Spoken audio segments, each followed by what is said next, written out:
କିଛି ନୂଆ ଶିଖିବା, କିଛି ନୂଆ ଜାଣିବା, କିନ୍ତୁ ବୁଝିବା, ପଢିବା ଏବଂ ପ୍ରୟୋଗ କରିବା ସେଇଟା ହେଉଛି ଓଡ଼ିଆ ପାଠଶାଳାର ପ୍ରଚେଷ୍ଟା।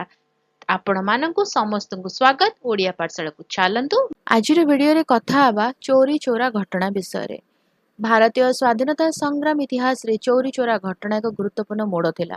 1922 ମସିହା ଫେବୃଆରୀ 4 ତାରିଖରେ ଉତ୍ତରପ୍ରଦେଶର ଗୋରଖପୁର ଜିଲ୍ଲା ଅନ୍ତର୍ଗତ ଚୋରି ଚୋରାଠାରେ ଏହି ହିଂସାତ୍ମକ ଘଟଣା ଘଟିଥିଲା, ଯାହା ମହାତ୍ମା ଗାନ୍ଧୀଙ୍କ ଦ୍ୱାରା ପରିଚାଳିତ ଅସହଯୋଗ ଆନ୍ଦୋଳନର ଗତିପଥ ବଦଳାଇ ଦେଇଥିଲା।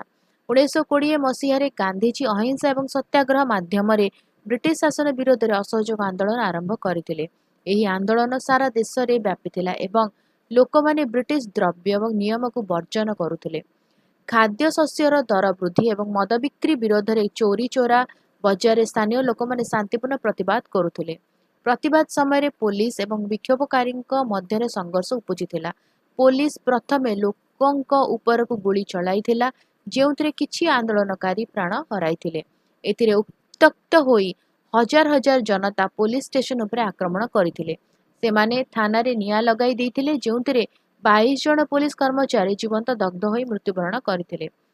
ମହାତ୍ମା ଗାନ୍ଧୀ ଅହିଂସାର ପୂଜାରୀ ଥିଲେ। ଯେତେବେଳେ ସେ ଏହି ହିଂସାତ୍ମକ ଘଟଣା ବିଷୟରେ ଶୁଣିଲେ, ସେ ଗଭୀର ମର୍ମାହତ ହୋଇଥିଲେ।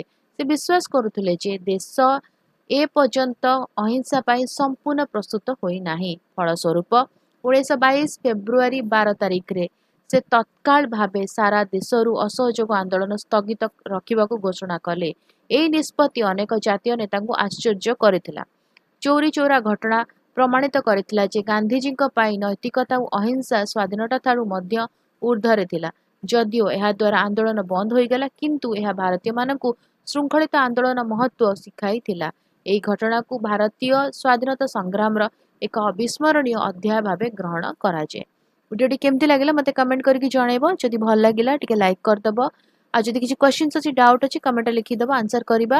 ଭିଡ଼ିଓକୁ ଅନୁସାରେ ସେୟାର କର, ଚ୍ୟାନେଲକୁ ସବସ୍କ୍ରାଇବ କରି ବେଲ୍ ଆଇକନ୍ ପ୍ରେସ୍ କରି ଅଲ୍ ନୋଟିଫିକେସନକୁ ଅନ୍ ରଖିଥା। ତାହେଲେ ରହୁଛି, ଦେଖା ହେବା ଆଗାମୀ ଭିଡ଼ିଓରେ। ଭଲରେ ରୁହ, ସୁସ୍ଥରେ ରୁହ, ମୋତେ ଅନୁମତି ଦିଅ। ବାଏ।